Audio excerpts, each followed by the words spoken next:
what's up. So today we got a 2008 Ram 5500 6.7 Cummins turbo diesel. I believe it's the G56 transmission. It is a two-wheel drive truck, and we have to do a clutch and flywheel and all that fun stuff in here. So I'm going to be doing a video and showing you how to do that and where to start and what's all required. So this is what we're looking at. But before you do anything, usually on these, you want to disconnect the battery, because you do have to remove the starter to do a clutch. And these have two batteries, one on the driver's side, one on the passenger side. And just to be safe, you disconnect both the negatives on them, that one and that one, just to be safe. And then once we do that, we'll crawl underneath and take a look, show you what's going on, and show you what you got to do first, and give you a rundown. Well, we got the batteries disconnected on this truck. It's 213 mils for both of them, so it's not too hard. So now we're under the truck here, and I'm just going to give you a quick rundown on what you got to do basically to do this clutch. So one of the first things you got to do is remove this drive shaft off the back of the transmission, and take a paint pen or something and mark across where it came off, because you don't want to mess around with that, because that can cause vibrations and all sorts of things. So you want to undo these 4 bolts, look like 15 or 16, and then this one, it looks like you can drop it down to the side. I might pull that steady bearing off here and then disconnect it from this drive shaft here and do it like that. That's one of the steps. This one's easier because it is a two-wheel drive, so you don't have a transfer case hanging off the back, which will be back here somewhere. There's one cross member, and so you want a floor jack under here, and then once you do that, you support it up, and you can pull out the bell housing bolts all around. And you usually leave like 2 in, say this one and this one, and then put the jack underneath, lift it up, keep those in, pull this cross member out, lower the transmission a bit, pull those bolts out, and pull those off, and the transmission will pull back. But you have to pull the shifter off from the top, and you have to pull the starter off of here first. And that's why I got to disconnect the battery, so that you don't short out the starter. You got to pull the slave cylinder out of the transmission, pull that back. Don't ever pull the lines off, because you don't want to bleed them. So you just pull that back out of there at 2 13mm bolts. That comes back. There's a connector on the back there for backup switches and neutral safety switches and oil pressure. And on this side here, looks like you have to disconnect those DPF lines. Those are for DPF system. You gotta, it just mounts on there. You don't want to disconnect the hoses themselves. So get everything out of the way, connectors off, wiring harnesses off, and other than that, this one doesn't look too bad to do. There's actually a sufficient amount of room around there, so that's good. And you always want to check the rear main seal when you have it all out, and check the flywheel to see if it needs to be machined. But as for this one, I already have a flywheel, pressure plate, disc, new flywheel bolts and pressure plate bolts, and pilot bearing and release throwout bearing. So we're all good for that. So we'll get the camera set up and start tearing it down.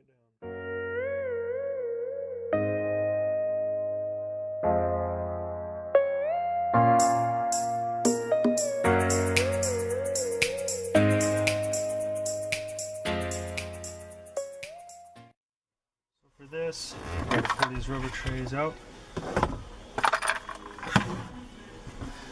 and there's a screw here, here, and in here, and that pops out. Got a shifter for it, and there's a screw here, and here. I'm going to pop this boot off, and this slides back and out, and then there's 1, 2, 3, 4, 5, 6, 8mm bolts that you need to pull out.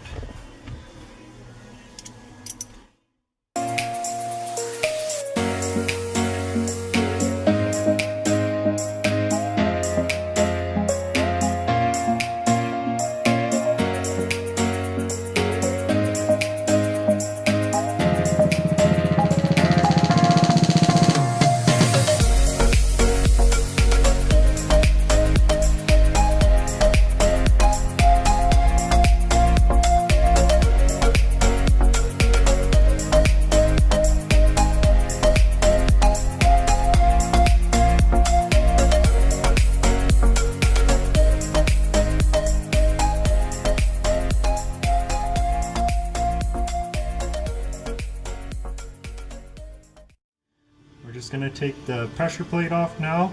There's several 10mm bolts, and you just have to back them all out slowly and evenly so that the pressure plate doesn't spring back at you or break any bolts. And yeah, we'll go from there.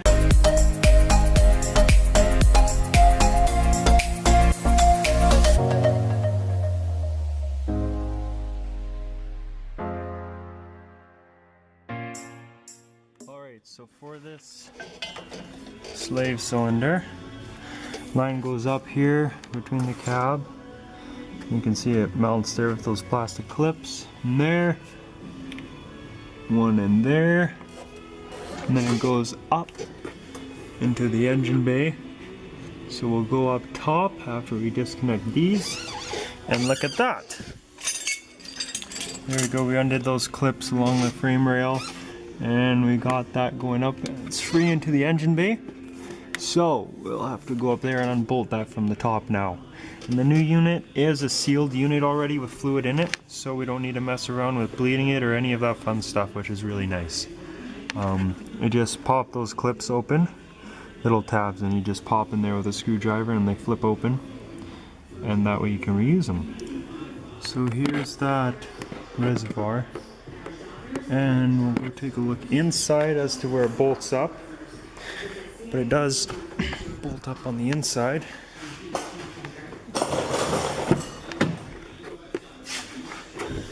Let's just see if we can get a good view under there. So it looks like in the back there, there's one, looks like 15 or 16 mil. And then there's one over there too. It's kind of hard to see with the camera. There it is. So there's two there. And there's that clip in the pedal for the push rod that we'll have to pull out too. So we'll get those two bolts out. It doesn't look overly hard, but we'll have to get those out and put the new one in and go from there. Alright, so we got these two bolts out. They are 15 mils.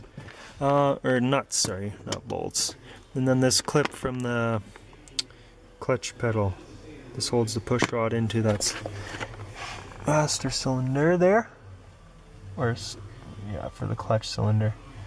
I don't know if you can see they're out. Now I'm just gonna have to go behind and try and get the light set up.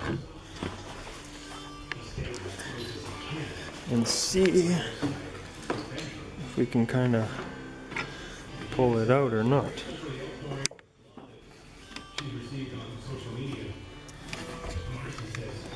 It's kind of hard to film and do it.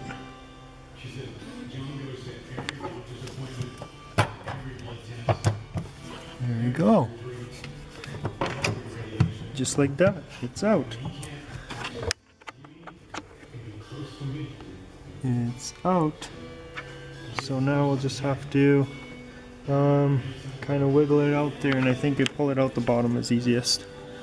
So that's that. One more thing I should mention here, on that push rod from that cylinder, the pedal to the cylinder, there is this safety switch, this clutch safety switch, and you have to kind of pull it off, otherwise you could break it.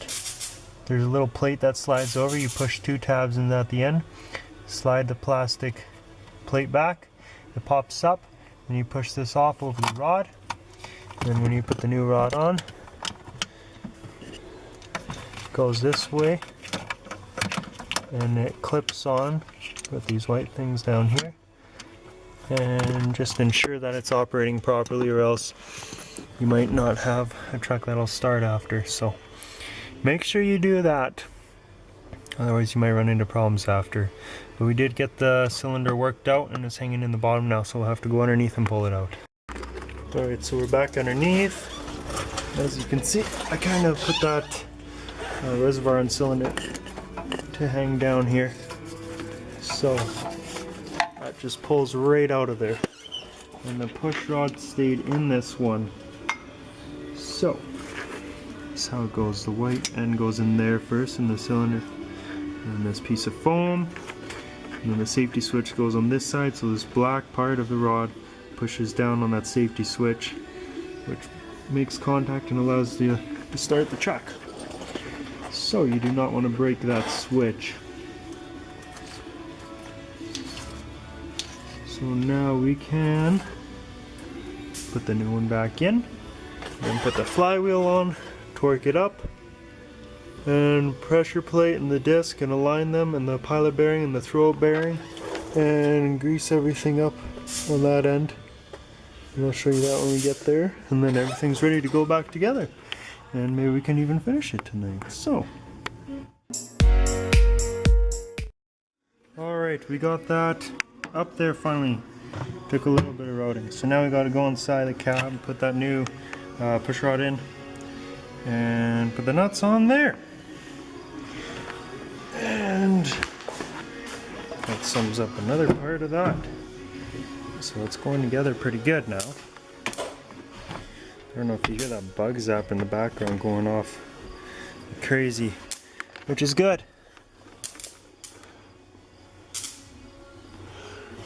So now we gotta get up there. I don't know if I'll be able to film at the same time, it'll be a little tricky, so I'll show you when it's done. Just before I put this push rod back up there, that's the clutch safety switch. This is the plastic plate I was talking about, how it clips in there. So it just sits in there. Make sure that the black end is on this side because it's stepped up a bit, and that's the part that pushes the sensor. So make sure that. There we go, that's all installed. The only thing is, once we got the slave cylinder into the clutch fork, we'll have to push this pedal down and seat the ball into that socket in that master cylinder there. So but that's all for there. It's all tightened up, it's seated in there good. So now we got to go underneath and finish up with the flywheel and pressure plate, and get ready to put the transmission and drive shaft back in and shifter, and she's good to go. So we'll get that done and then show you the rest.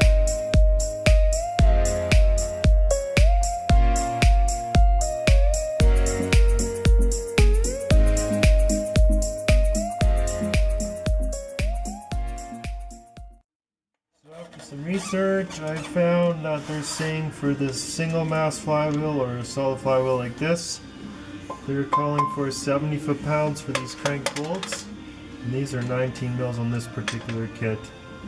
And for the pressure plate, they're saying 21.5 foot-pounds. But before we tighten up the pressure plate, we're gonna clean all this up with some brake clean. And then make sure that's all spotless. And yeah, so we'll get her done.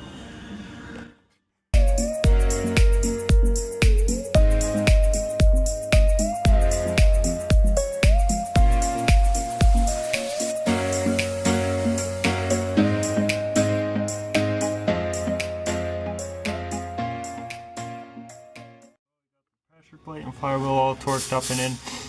The pressure plates, they actually said 22.5, not 21.5.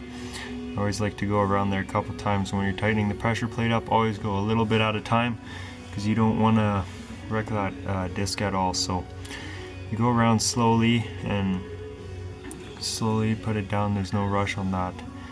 You don't want to wreck it. You want to do it right once and get it done good. But now we're gonna start to get this prepped to go back in. So we put a new pilot bearing in. I try to show that, but it might be hard to see. yeah, so also I used a pry bar against that one transmission bolt and had it propped up there. I don't know if you could tell, but that's what I did to keep the flywheel from spinning. I know they sell special lock tools, but I don't have all the special tools all the time, so I make do. But now we're gonna get this clutch fork off, and I'll show you where you have to lube it up, and we'll put this new bearing on and lube the splines and the sleeve and both the seats for the fork and where the bearing goes on the fork, and get that all lubed up and cleaned up and ready to go on. I got that all greased up now. You just want a thin film on them, and you got to get that stud too, and a bit in the splines and on that sleeve. I just cleaned it up before and then put that on. I use a white lithium grease. Reason for that is because it's not too thick, because in the winter if you use a thicker grease you can run into problems with the clutch hanging up or sticking and being rough, so we don't want to run into that problem, so that's why we use this grease now. I just popped that clutch fork off, so now we're going to go and do the bearing on there and get that cleaned up and ready to go. So this is the old bearing here. You can hear it's getting noisy. This is the new one. This just pops out just like that, and you want to clean up these a bit, and you want to put a little bit of grease on there too, because that's gonna pivot, the bearing's gonna pivot on there, so you want that for sure. And then even there's a little bit of grease in here, so that's all good. And it should just clip right in there.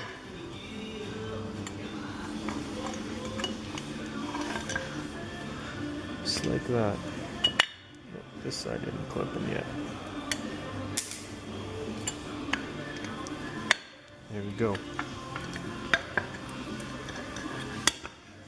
And then clean up these for the studs and put some grease in them. And there we go.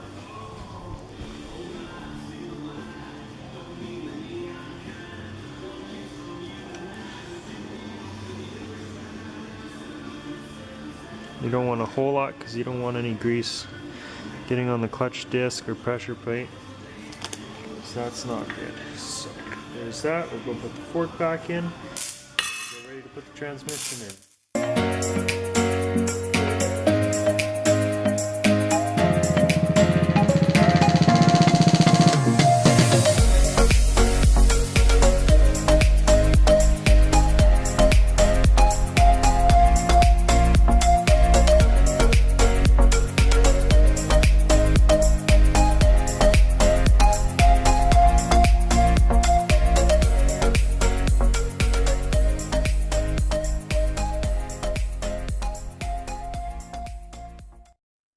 Got most of the bottom buttoned up now. The battery is dying, so I didn't get to film it all, but we just tightened up the bolts for the cross member and all that, and put the connector on for the speed output sensor, and now we're just going to put a bit of sealant around this mount here where the shifter sits, so it has a little bit of time to dry up.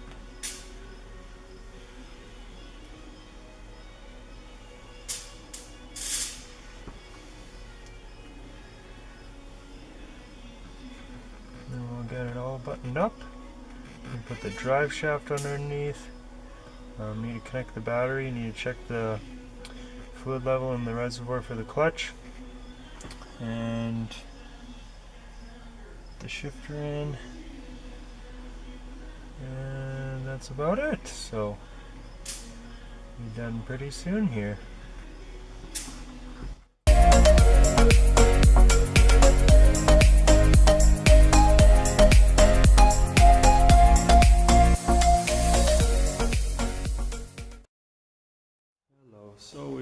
truck last night. I didn't get to finish the video because the battery died. What was I gonna add? Oh yeah, I deleted a clip, but that clip was just of me putting the interior back together and the gear shifter in, and putting some sealant bead around where the shifter meets the transmission, the mounting for that. So basically got everything else, but runs good, and I took a little test drive last night. Feels good, so yeah. So it's all done. I can start it up for you or show you it. But basically all there was to it. So finished around 2 in the morning. So I was too tired to even think about finishing the video. But yeah, so it all works good and clutch feels good. So that is a good conversion to do.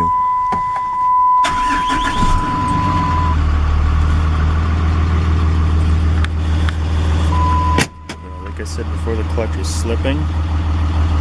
Now it's like engages right here, which is like right off the floor, so that's good. And it goes smooth, it's not binding or anything. So that's what we want to feel. So that was a good kit. And a good conversion in general. And it wasn't too bad to do. It's easier to put that back in than the dual mass flywheel. So yeah, that's one thing to consider, I guess, if you have a 6.7 with a G56 and you have to do a clutch in it. I'd say it's worth it. And yeah, well, thanks for watching. Comment, like, subscribe. Let me know what you think, and have a good day.